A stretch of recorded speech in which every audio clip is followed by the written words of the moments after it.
நான் ஆல்ரெடி ஏமாந்துருக்கேன். இப்போ யார் வந்துட்டு என்ன பேசினாலும் அவங்க நல்லா பேசினாலும், நான் அது நம்புறதுக்கு பயமாகுது.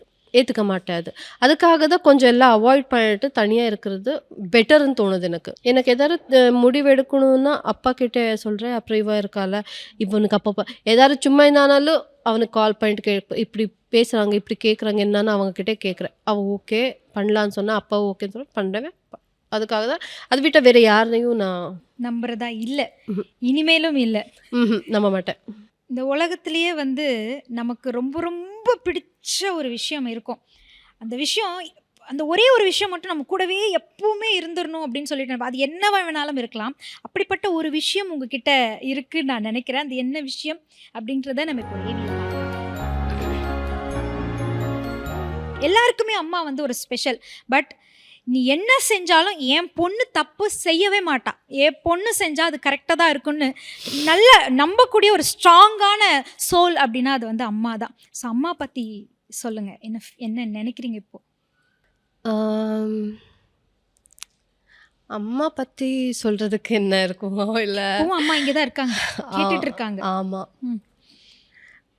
ஆக்சுவலி அம்மாக்கு உடம்பு சரியில்லாம இருக்கும்போது, அப்போ பேபி 2 மந்த்ஸ் அவ்வளோதான். அவங்க 2 மந்த்ஸ் இருந்தாலும் உங்களுக்கு தெரியும்ல, கீமோ எல்லாம் எவ்ளோ அந்த பெயின்ஃபுல்லான ட்ரீட்மெண்ட் அதுன்னு. ஷூட்டிங் போகும்போது குழந்தைய நான் கூட்டிட்டு போயிட்டுருந்தேன். என்ன ஃபீட் பண்ணணும்னா, கூட்டிட்டு போயிட்டுருந்தேன். அப்போ அம்மா கீமோ எடுத்துட்டு அடுத்த நாளே என் கூட வருவாங்க. ஏன்னா கீமோ எடுத்துட்டு 1 வீக் முடியவே முடியாது. ஃபுல் பெட் ரெஸ்ட் பண்ணணும். ஆனா அம்மா எனக்கு அவ்ளோ சப்போர்ட்டா இருந்தாங்க.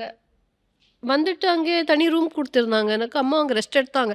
ஆனாலும் மார்னிங் எந்திரிச்சுட்டு 6:00 எந்திரிச்சுட்டு, அவங்க ரெடி ஆயிட்டு, பாப்பாவோட துணியெல்லாம் ரெடி பண்ணிட்டு, கூட்டிட்டு வந்துட்டு, அந்த அந் அவ்ளோ பெயின் இருந்தாலும் அவங்க என் கூட லாஸ்ட் கடைசி மூமெண்ட் வரைக்கும் இருந்தாங்க. எனக்கு அம்மா இல்லன்னு தோணவே இல்ல. எஸ்பெஷலி பிரயூஷிக்கு. பிரயூ என்னான்னா, அவனுக்கு தெரியாது. சின்ன குழந்தைக்கு தெரியிறாங்கன்னு சொல்றாங்க. வீட்ல பார்த்துட்டு அம்மம்மா, அம்மம்மான்னு சொல்லிட்டு சொல்றா அங்கே. ஃபோட்டோ பார்த்துட்டு இல்ல. நார்மலா அம்மா, அம்மா கிட்ட பேசுற மாதிரி. எங்க அம்மம்மான்னு சொன்னா, "அங்க இருக்கு, அங்க இருக்கு" அங்க சொல்றா. "எங்க கூப்பிடு, கிஷி கொடு அம்மம்மாக்குன்னு" சொன்னா, அங்கேயே குடுக்குறா. சின்ன குழந்தை. அப்புறம் பப்பா ஏதாவது திட்டுனா அன்னைக்கு சொல்றாங்க. இப்போ ரீசென்ட்டா ஒரு 4 டேஸ் பேக்.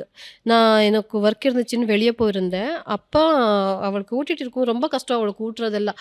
பப்பா கொஞ்சம் திட்டிருக்காங்க. அம்மாவோட ஃபோட்டோ இருக்காங்க. பார்த்துட்டு, "அம்மம்மா, தாத்தா, ஜோர் தாத்தான்னு" சொல்லிட்டு அம்மம்மா கிட்ட கம்ப்ளைண்ட் பண்றா. அவளுக்கு இன்னும் அம்மம்மா இருக்காங்கன்னு. என் கூட எப்பவும் இருப்பாங்க. எனக்கு என்னோட ட்ரீம்ல வருவாங்க. வந்துட்டு ட்ரீம்ல வந்து ஹேப்பியா இருப்பாங்க. ஆனா நான் மிஸ் பண்ணிட்டு இருக்கேன். ஆனா என் வீட்ல இருக்காங்க.